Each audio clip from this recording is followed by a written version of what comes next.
નમસ્કાર મિત્રો, ફરીવાર આપ સૌનું અમારી ચેનલમાં સ્વાગત છે. મિત્રો, હું જાણું છું કે ખૂબ જાજા દિવસ બાદ આપણી મુલાકાત થઈ રહી છે અને ખૂબ જાજા દિવસ બાદ નવો વિડીયો આવી રહ્યો છે. પણ જાજા દિવસ બાદ એક સરસ મજાના પાવન ધામના તમને મારા આજે દર્શન કરાવવા છે. તો હનુમાનજીનું ધામ હોય અને દાદાના પરચા ન હોય એવું બને ખરા. આજે આપણે એવા જ એક મંદિરે પહોંચી ગયા છીએ જેને કહેવામાં આવે છે કચ્છનું સાળંગપુર. બરોબર, આપણે સાંભળ્યું. તમે પાછળ જે જોઈ રહ્યા છો તે છે કચ્છનું સાળંગપુર. મંદિરનું નામ છે માનસ હનુમાનજી. તો ચાલો સાથે દર્શન કરીએ માનસ હનુમાનજીના. દાદાના પરચા કેવા છે, મંદિરે કઈ રીતે પહોંચી શકાય, ક્યાં આવેલું છે, તેમજ મંદિરે જમવાની રોકાવાની કેવી સગવડતા છે તે પણ આપણે જાણીએ. તો ચાલો મિત્રો, સાથે દર્શન કરીએ માનસ હનુમાન ધામ. મિત્રો, હાલ આપણે જે જગ્યાએ ઊભા છીએ એ સૌરાષ્ટ્રમાંથી કચ્છ તરફ જતા નેશનલ હાઈવે પર આવેલી છે, જે સામખિયાળી પહેલા જ 4-5 કિલોમીટર અંતરે નવા કટારિયા ગામ પાસે આવેલી છે. અને હાઈવે પરથી જ આ સરસ મજાનો ગેટ આપણને જોવા મળે છે. કચ્છમાં જતી તમામ બસો તેમજ પ્રાઇવેટ વાહનો પણ અહીં ઊભા રહે છે. તો મિત્રો, આપ નિહાળી રહ્યા છો સરસ મજાનું હનુમાનજીનું ધામ એટલે માનસ હનુમાન ધામ. જે લોકો આ જગ્યાના દર્શન કરી ચૂક્યા છે તે આ જગ્યા કેટલી સુંદર છે તે લોકો જાણે જ છે. પણ આપણે આજ સુધી આ જગ્યાના દર્શન નથી કર્યા તો વિડીયો એન્ડ સુધી જોવાનું ચૂકશો નહીં, કારણ કે આપણે માનસ હનુમાન ધામની સંપૂર્ણ માહિતી આ વિડીયોમાં આપવાના છે. મિત્રો, ચેનલ પર નવા છો તો ત્યાં જ અમારી ચેનલ સબસ્ક્રાઇબ જરૂર કરી લેજો, જેથી અમારા નવા વિડીયો આપણને સરળતાથી મળી શકે.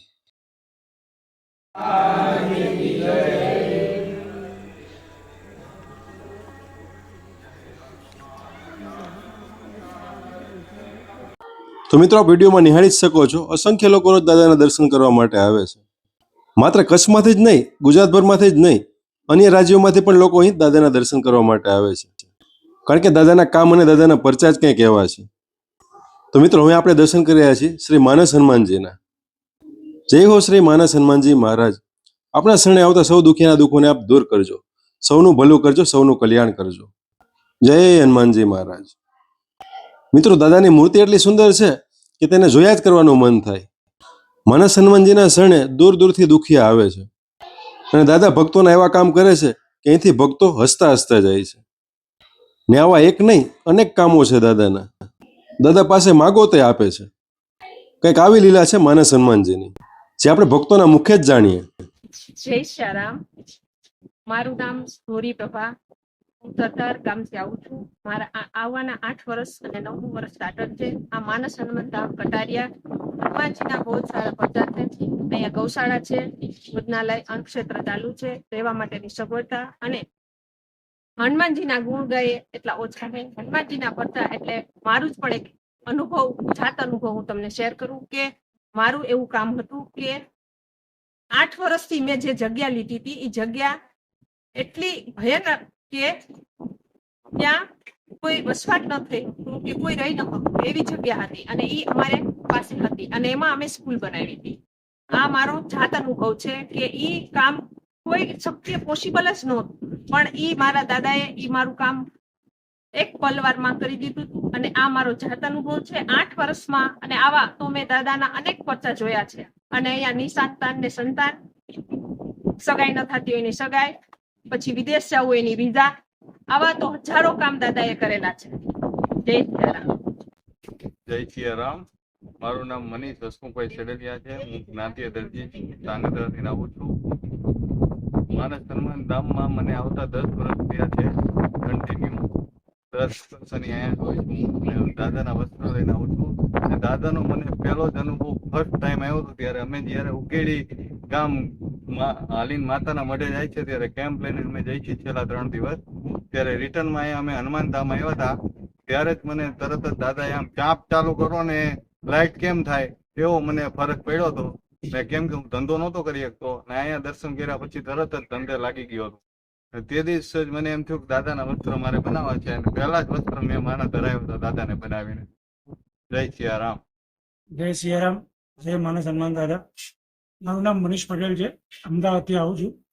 મેં ઘણી વખત મારા બાજુમાં મિત્ર રહે છે એમના મોઢે સાંભળેલું કે પછી કે કટારિયા ધામ છે કચ્છની અંદર સામખિયાળી પહેલા, એ દાદા સાક્ષાત છે. મનમાં ઈચ્છા કરેલી. આજે મોરબી આવ્યો અને મને દાદાનો એક ટાઈપનો હુકમ જ થયો કે તું આવ અને મને મારા દર્શન કરીને પ્રસાદ લઈ અને પછી તું જજે. આજે હું અહીંયા આવીને ધન્યતા અનુભવું છું. મિત્રો, આપ હાલ જેમના દર્શન કરી રહ્યા છો તે છે પૂજનીય ભાનુશંકર મહારાજ, જેઓ હાલ અહીંના ગાદીપતિ છે. અને અહીંયા આવતા તમામ ભક્તોને ભાનુશંકર મહારાજ મીઠો આવકારો આપે છે. અને ભાનુશંકર મહારાજ અહીંયા આવતા ભક્તોને જમ્યા વગર જવા જ નથી દેતા. અહીં 100 ભક્તો આવે, 1000 ભક્તો આવે કે 10,000 ભક્તો આવે, કોઈ પણ ભક્ત અહીંથી ભૂખ્યો નથી જતો. શનિવારના દિવસે તો માનસ હનુમાન ધામે મેળા જેવું માહોલ હોય છે. ભક્તો દૂર દૂરથી વહેલી સવારે અહીં પહોંચી જાય છે અને વહેલી સવારે દાદાની આરતીનો લાભ લે છે. અહીં આવતા ભક્તો માટે રહેવાની જમવાની ઉત્તમ સગવડતા છે.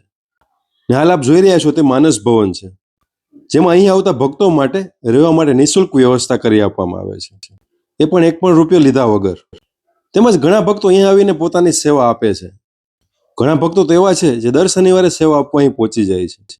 તો ઘણા ભક્તો એવા છે જે 365 દિવસ અહીં સેવા આપે છે.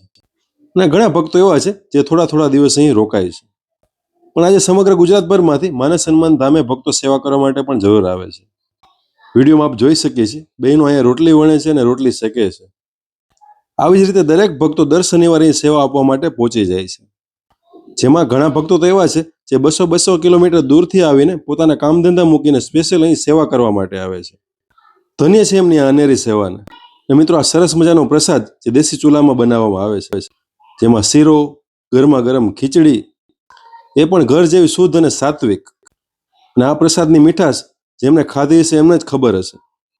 આપે અહીં ક્યારેય પ્રસાદ લીધો છે તો કમેન્ટમાં જરૂર લખજો. મિત્રો, આપ જોવો છો ભક્તોને કઈ રીતના પ્રસાદ પીરસવામાં આવે છે. અને જે ભાઈઓ અહીં પ્રસાદ પીરસે છે તે પણ અહીં પોતાની સેવા જ આપે છે. મિત્રો, એવું પણ કહી શકાય કે ભાવ, ભક્તિ અને ભોજનનું અનેરું સંગમ એટલે માનસ હનુમાન ધામ. આ સ્થળે તમે આવો એટલે તમે તમારા તમામ દુઃખ દર્દને ઓટોમેટિક ભૂલી જ જાઓ છો. આ સ્થળે પહોંચીને એક અનેરી શાંતિનો અહેસાસ થાય છે. કંઈક આવું છે કચ્છનું સાળંગપુર માનસ હનુમાન ધામ. તો મિત્રો, આશા છે કે તમને આ પવિત્ર ધામ માનસ હનુમાનજીના દર્શન કરીને સારું લાગ્યું હશે. હવે કચ્છ બાજુ આવો તો માનસ હનુમાનજીના દર્શન જરૂર કરજો. આપ કચ્છ આવો, અંજાર આવો, માતાના મઢ આવો કે વગેરે ફરવાના સ્થળે જાઓ તો આ સ્થળે ન આવો તો તમારી યાત્રા અધૂરી છે એવું મારું કહેવાનું છે. તો આ સ્થળની મુલાકાત એકવાર અવશ્ય લેજો. વિડીયો કેવો લાગ્યો તે કમેન્ટમાં જરૂર જણાવજો. અને આપે આ મંદિરના ક્યારે દર્શન કર્યા છે તો પણ કમેન્ટમાં જરૂર જણાવજો. તેમજ અમારી ચેનલ પર નવા છો ને ભવિષ્યમાં આવા જ વિડીયો જોવા માંગો છો તો તે ભૂલ્યા વગર અમારી ચેનલને સબસ્ક્રાઇબ જરૂર કરી લેજો. મિત્રો, ફરી મળીશું આવા જ એક પવિત્ર ધામની સાથે. ત્યાં સુધી સૌ કોઈને જય માતાજી, જય શ્રી કૃષ્ણ, હર હર મહાદેવ અને જય બાલાજી.